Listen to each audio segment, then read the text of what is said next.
To some people, Donald Trump is hated, but to others, he's loved. Trump has been shot at. He's been elected as president of the United States twice. He's been convicted of 34 felonies. He has over $7 billion, and he's the first president to ever be impeached twice. And I'm trying Donald Trump's daily routine and seeing if I can survive it for 1 week. From his early morning tweets to his hectic meetings and everything between, Donald Trump's daily routine is far from the ordinary, and I'm about to put myself through it all. Eating like him, working like him, and living like him for 1 entire week. Today, I'm on day 3, and it's been interesting to say the least. Day 1 was great, but yesterday was very exhausting and I literally was getting sick. Can I survive a week in the life of Donald Trump? Let's find out. I just woke up a few minutes ago. Day 3. Today I woke up a little bit later than I usually do because I felt so poorly the night before. And when I woke up I felt fine but not the greatest. So I decided to take a shower. And as you see me now putting on the buttons, I was wondering then, how is it possible that Trump can survive this routine? I'm getting 5 hours of sleep, but sometimes he gets 2 to 3. I can't imagine how he survives his daily routine. So far after showering I feel fine.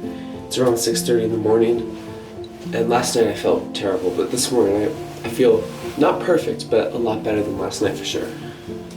And as I was combing my hair, I was getting locked in for the crazy day that was ahead. I knew I had a good 16 to 18 hour day left, so I was getting right early in the morning. And you know, as they say, look good, feel good. And even though I'm not the most comfortable in a suit, it made me feel professional, just like Trump. And today in particular, I'm feeling much appreciation for politicians both sides of the aisle for what they go through. Especially Trump, who leads a country with a few hours of sleep each night. Anyways, I finished getting ready by putting on my tie, making sure it was sharp, and getting ready to go meet the sun.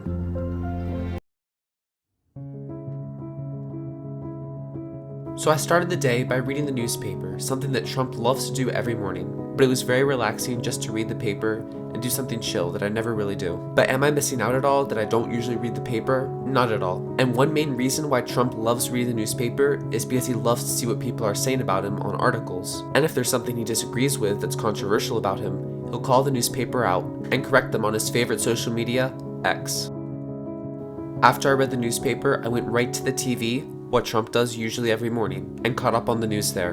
And watching TV, whether it be the news or not, whether it be news, TV shows, or movies, he's known for his television appearances, whether in interviews, rallies, or public briefings. His press conferences in particular would become a central part of his public life, where he would directly engage with reporters, and he often challenged them and called them out for questions he deemed unfair. And when Trump finishes reading the newspaper and watching the news, he goes straight into the day with his business meetings, briefings, phone calls, emails, texts, etc.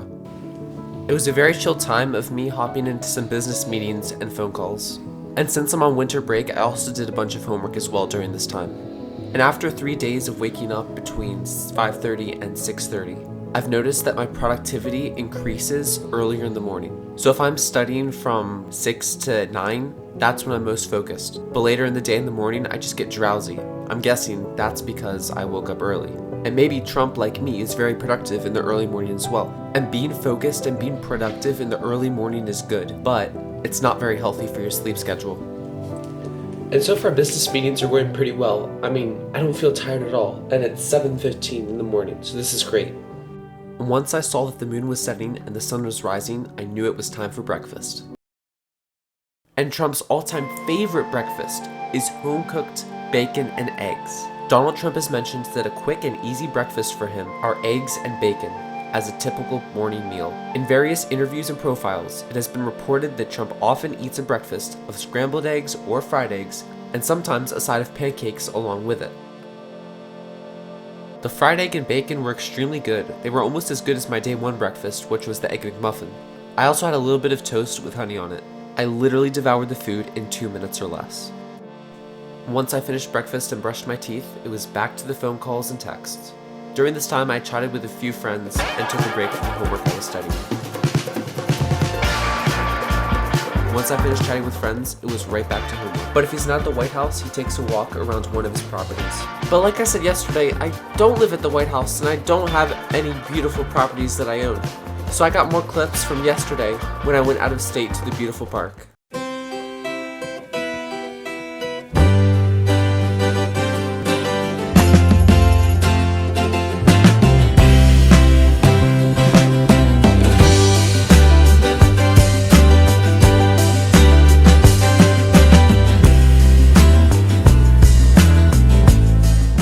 After my walk, I immediately ate dinner, and today it was some fettuccine alfredo. Now Trump isn't known for liking fettuccine alfredo, but he does like Italian food a lot, specifically pizza, and in this case, pasta. Nevertheless, I thought it would be somewhat of a healthier alternative to what I've been eating yesterday and the day before yesterday. I went to the bank to deposit some money, and I also went to see if I could cash out a $2024 bill of Donald Trump.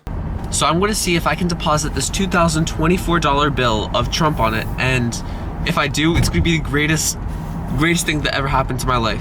But before I ask the bank teller if I could cash out this bill, let me know in the comments, do you think they'll let me do it?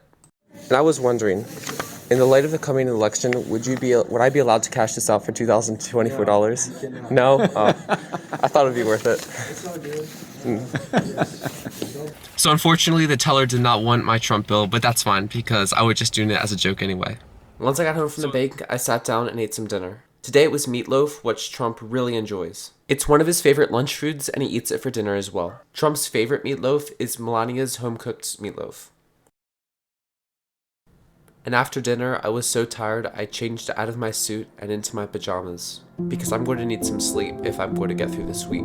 Especially because I knew a lot of editing was coming my way. Because I knew I was going to be editing day 1 the next day, and then day 2, day 3, and so on. Trump's daily routine is a whirlwind of chaos and unpredictability. A constant barrage of high-stakes decisions, media scrutiny, and intense pressure. It's a routine that defies traditional structure with little room for downtime or personal space. And even from the moment he wakes up, it's an immediate drive with a flurry of media reports setting the tone for his day. His schedule is crammed with back-to-back meetings, last-minute changes, and non-stop decision-making. There's literally no time for a slow morning or leisurely breakfast. His day is always packed with urgent matters that demand his attention. As if managing a country or a global business empire weren't enough, Trump's day is just filled with so much unpredictability. He doesn't know what's going to happen most of the time. And there's no time for him to catch his breath. Just when he thinks he's caught up on business and such, more issues arise, forcing him to pivot and adapt in real time. The pressure is honestly relentless, with hundreds of public appearances, like rallies, and the constant need to engage with a world that never stops spinning. A race against time where the boundaries between work, public life, and personal moments blur, and it leaves him little room for respite. It's a schedule that, to most, seems unsustainable, but yet Trump powers through it day after day, embodying a level of intensity only few can maintain. Like for me, I don't even know if I'm getting through this week, to be honest. But I've come so far already, there's no stopping now. Anyways, today I went to bed at around 11, just to save myself an extra hour of sleep because I was going to be doing a lot of video editing the next day. Today has been day 3 of surviving Donald Trump's daily routine. Come back in 2 days for day 4.